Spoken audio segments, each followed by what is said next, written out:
Historia de Jabobo, tomo 3, volumen 1, Libro de los Reyes de Media y Persia. Capítulo 22. Medo-Persia emerge como potencia mundial.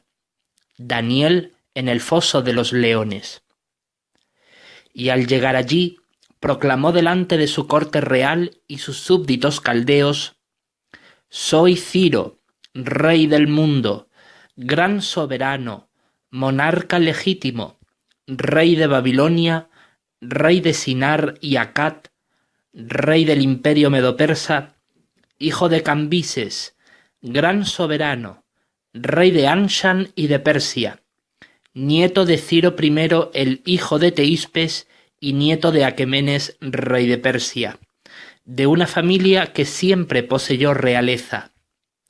Y yo mismo he subyugado a Caldea para la gloria de mi Dios Ahura Mazda y para su eterno beneplácito. Y ahora por mí se emite un decreto de que mi medio hermano, Gobrias, a quien entre los de mi pueblo lo conocen como Darío el Medo, sí, él mismo, ha de recibir la gobernación real de Babilonia como segundo en el trono después de mí. Y que cualquiera de estos súbditos que no rinda obediencia rápida a su eminente majestad sea lapidado junto a todos los suyos y su casa convertida en un excusado público, para infundir temor y respeto leal por la gobernación de Darío el Medo». Y dirigiéndose a Gobrias, le coronó como segundo en el reino a la vista de todos los presentes, y exclamó Ciro diciendo: «¡Viva el rey Darío, virrey de Babilonia!». Y todos los concurrentes exclamaron: «¡Viva!». Así, de esta manera, Darío el Medo recibió el reino cuando tenía unos 62 años de edad. Después de estas cosas, Ciro II, el rey de Medo-Persia y Babilonia, tuvo que dirigirse a Pasargada para atender cuestiones de gobierno urgentes. Entretanto, le pareció bueno a Darío colocar sobre el reino de Babilonia a 120 sátrapas, y sobre estos a 3 altos funcionarios, de los cuales Daniel fue uno de ellos, para que estos sátrapas continuamente les dieran el informe y el rey mismo no saliera perdiendo. Entonces Daniel fue distinguiéndose constantemente sobre los altos funcionarios y los sátrapas, puesto que un espíritu extraordinario estaba en él, y el rey tenía la intención de elevarlo sobre todo el reino, como el tercer gobernante, al igual que Belsasar lo nombró a tal efecto tiempo atrás. En aquel tiempo los altos funcionarios y los sátrapas mismos constantemente procuraban hallar algún pretexto contra Daniel respecto al reino, pero no había pretexto ni cosa corrupta alguna que pudieran hallar, puesto que él era digno de confianza y no se hallaba en él ninguna negligencia ni cosa corrupta. Por consiguiente, estos hombres físicamente capacitados decían: «No hallaremos en este Daniel ningún pretexto en absoluto, excepto si lo tenemos que hallar contra él en la ley de su Dios». Por lo tanto, estos altos funcionarios y sátrapas mismos entraron en tropel al rey, y esto es lo que le decían: «Oh Darío el rey, sigue viviendo aún para tiempos indefinidos. Todos los altos funcionarios del reino, los prefectos y los sátrapas, los altos oficiales reales y los gobernadores, han entrado en consejo juntos para establecer un estatuto real y dar vigor a un entredicho. Que quien quiera que haga una petición a cualquier dios u hombre, por 30 días, excepto a ti, oh rey, sea arrojado en el foso de los leones. Ahora, oh rey, dígnate establecer el estatuto y firmar el escrito, para que no se cambie, conforme a la ley de los medos y los persas, que no se anula». De acuerdo con esto, el rey Darío mismo firmó el escrito y el entredicho. Pero Daniel, tan pronto como supo que el escrito había sido firmado, entró en su casa, y las ventanas de su cámara del techo, estando abiertas para él hacia Jerusalén, hasta 3 veces al día se hincaba de rodillas, y oraba y ofrecía alabanza delante de su Dios, como había estado haciendo regularmente antes de esto.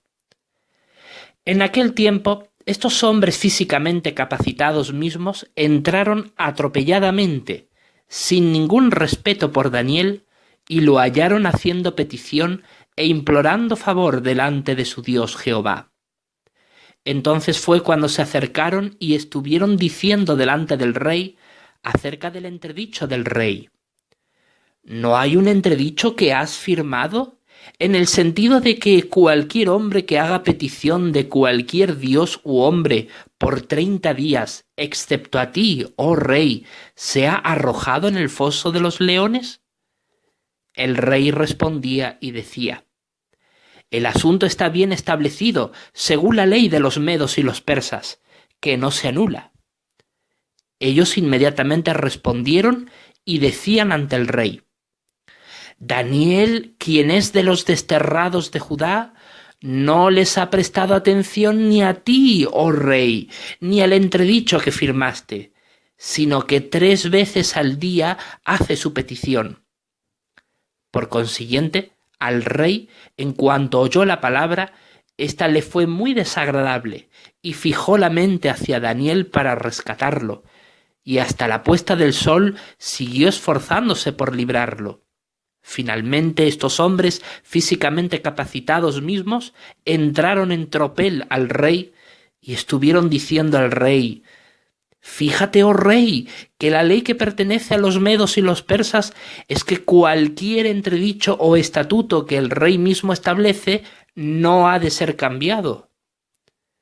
De acuerdo con esto, el rey mismo dio orden y trajeron a Daniel y lo arrojaron en el foso de los leones.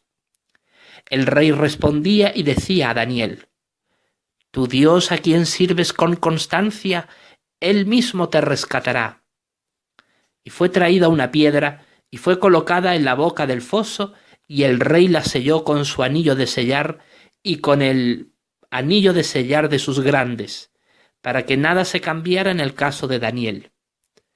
Entonces el rey fue a su palacio y pasó la noche en ayuno, y no se trajeron instrumentos musicales delante de él, y su propio sueño huyó de él. Finalmente, el rey mismo, al rayar el alba, procedió a levantarse a la luz del día y deprisa fue directamente al foso de los leones. Y al llegar cerca del foso, gritó con voz triste aún a Daniel. El rey se expresaba y decía a Daniel: «Oh Daniel, siervo del Dios vivo, ¿ha podido tu Dios, a quien sirves con constancia, rescatarte de los leones?» Inmediatamente Daniel mismo habló hasta con el rey. «Oh rey, sigue viviendo aún hasta tiempos indefinidos. Mi propio Dios envió a su ángel y cerró la boca de los leones, y no me han arruinado, puesto que delante de él se halló inocencia misma en mí. Y también delante de ti, oh rey, ningún acto nocivo he hecho». Entonces fue cuando el rey mismo se alegró mucho y ordenó que a Daniel mismo lo alzaran del foso. Y Daniel fue alzado del foso y no se halló ningún daño en él, porque había confiado en su Dios. Y el rey dio orden y trajeron a aquellos hombres físicamente capacitados que habían acusado a Daniel, y en el foso de los leones los arrojaron, a ellos, sus hijos y sus esposas, y no habían llegado al fondo del foso antes que los leones hubieran logrado el dominio sobre ellos y trituraron todos sus huesos. Entonces fue cuando Darío el rey mismo escribió a todos los pueblos, los grupos nacionales y las lenguas que moraban dentro de sus dominios reales: «Aumente muchísimo la paz de ustedes. Delante de mí ha sido emitida una orden de que en todo dominio de mi reino la gente ha de temblar y temer delante del Dios de Daniel, porque Él es el Dios vivo y aquel que dura hasta tiempos indefinidos, y su reino es uno que no será reducido a ruinas, y su dominio es para siempre. Él está rescatando y librando y ejecutando señales y maravillas en los cielos y en la tierra, porque ha rescatado a Daniel de la garra de los leones. Y en cuanto a Daniel, prosperó en el reino de Darío y en el reino de Ciro el persa. Un año más tarde de la caída de Babilonia ante Medo-Persia, durante el primer año de la gobernación real de Darío el Medo, Daniel discernió por los libros inspirados de las Sagradas Escrituras el número de los años acerca de los cuales la palabra de Jehová había ocurrido a Jeremías el profeta, para cumplir las devastaciones de Jerusalén, a saber, 70 años. Y Daniel procedió a dirigir su rostro hacia Jehová, el Dios verdadero, para buscarlo con oración y con súplicas, con ayuno y saco y cenizas. Y empezó a orar a Jehová su Dios y a hacer confesión y decir: «Ah, Jehová, el Dios verdadero, el grande e inspirador de temor, que guarda el pacto y la bondad amorosa a los que lo aman y a los que guardan sus mandamientos. Nosotros hemos pecado y hecho lo malo, y actuado inicuamente, y nos hemos rebelado. Y ha habido un desviarnos de tus mandamientos y tus decisiones judiciales. Y no hemos escuchado a tus siervos los profetas, quienes han hablado en tu nombre a nuestros reyes, nuestros príncipes y nuestros antepasados, y a toda la gente de la tierra. A ti, oh Jehová, pertenece la justicia, pero a nosotros la vergüenza de rostro, como en este día, a los hombres de Judá y a los habitantes de Jerusalén y a todos los de Israel, los que están cerca y los que están lejos, en todas las tierras a las cuales los dispersaste debido a su infidelidad con la cual actuaron contra ti. Oh Jehová, a nosotros pertenece la vergüenza de rostro, a nuestros reyes, a nuestros príncipes y a nuestros antepasados, porque hemos pecado contra ti. A Jehová nuestro Dios pertenecen las misericordias y los actos de perdón, porque nos hemos rebelado contra él, y no hemos obedecido la voz de Jehová nuestro Dios por medio de andar en sus leyes que él colocó delante de nosotros por la mano de sus siervos los profetas. Y todos los de Israel han traspasado tu ley, y ha habido un desviarse al no obedecer tu voz, de modo que derramaste sobre nosotros la maldición y el firme juramento que está escrito en la ley de Moisés, el siervo del Dios verdadero, porque hemos pecado contra él.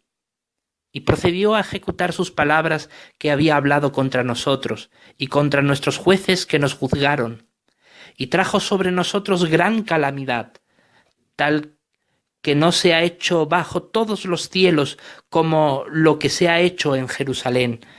Tal como está escrito en la ley de Moisés, toda esta calamidad ha venido sobre nosotros, y no hemos ablandado el rostro de Jehová nuestro Dios, volviéndonos de nuestro error y mostrando perspicacia en tu apego a la verdad. Y Jehová se mantuvo alerta a la calamidad, y finalmente la trajo sobre nosotros, porque Jehová nuestro Dios es justo en todas sus obras que ha hecho, y nosotros no hemos obedecido su voz. Y ahora, oh Jehová nuestro Dios, tú que sacaste a tu pueblo de la tierra de Egipto por mano fuerte, y procediste a hacer un nombre para ti como en este día, hemos pecado, hemos actuado inicuamente. Oh Jehová, según todos tus actos de justicia, por favor, vuélvase tu cólera y tu furia de contra tu ciudad Jerusalén, tu santa montaña, porque debido a nuestros pecados y debido a los errores de nuestros antepasados, Jerusalén y tu pueblo son objeto de oprobio a todos los que están en derredor de nosotros. Y ahora escucha, oh nuestro Dios, la oración de tu siervo y sus súplicas, y haz que tu rostro brille sobre tu santuario que está desolado por causa de Jehová.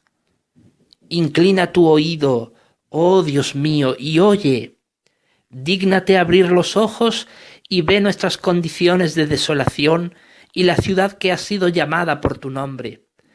Porque no según nuestros actos justos dejamos que nuestras súplicas caigan delante de ti, sino según tus muchas misericordias. Oh Jehová, sí, oye. Oh Jehová, sí, perdona. Oh Jehová, sí, presta atención y actúa. No tardes, por causa de ti mismo, oh Dios mío, porque tu propio nombre ha sido llamado sobre tu ciudad y sobre tu pueblo. Mientras Daniel todavía estaba hablando y orando y confesando su pecado y el pecado de su pueblo Israel, y dejando que su petición de favor cayera delante de Jehová su Dios en cuanto a la santa montaña de su Dios, y mientras todavía estaba hablando en la oración, pues el hombre Gabriel, a quien había visto en la visión al comienzo, habiendo quedado rendido de cansancio, estaba llegando junto a él al tiempo de la ofrenda de la dádiva de la tarde. Y empezó a impartir entendimiento y a hablar con Daniel y decir: «Oh Daniel, ahora he salido para hacerte tener perspicacia con entendimiento. Al comienzo de tus súplicas salió una palabra, y yo mismo he venido a dar informe porque eres alguien muy deseable. Así que da consideración al asunto y ten entendimiento en la cosa vista. Hay 70 semanas que han sido determinadas sobre tu pueblo y sobre tu santa ciudad, para poner fin a la transgresión y para acabar con el pecado, y para hacer expiación por el error, y para introducir la justicia para tiempos indefinidos, y para imprimir un sello sobre visión y profeta, y para ungir el santo de los santos. Y debes saber y tener la perspicacia de que desde la salida de la palabra de restaurar y reedificar a Jerusalén hasta Mesías el caudillo, habrá 7 semanas, también 62 semanas. Ella volverá y será realmente reedificada, con plaza pública y foso, pero en los aprietos de los tiempos. Y después de las 62 semanas, Mesías será cortado con nada para sí. Y a la ciudad y al lugar santo, el pueblo de un caudillo que viene los arruinará. Y el fin de tal será por la inundación. Y hasta el fin habrá guerra. Lo que está decidido es desolaciones. Y él tiene que mantener el pacto en vigor para los muchos por 1 semana. Y a la mitad de la semana hará que cesen el sacrificio y la ofrenda de dádiva. Y sobre la ala de cosas repugnantes habrá el que cause desolación y hasta un exterminio. La misma cosa que se ha decidido irá derramándose también sobre el que yace desolado. Esto le ocurrió a Daniel durante el verano de aquel año, y cuando él mismo fue librado de las fauces de los leones fue en el invierno anterior, es decir, pocos meses después de la caída de Babilonia.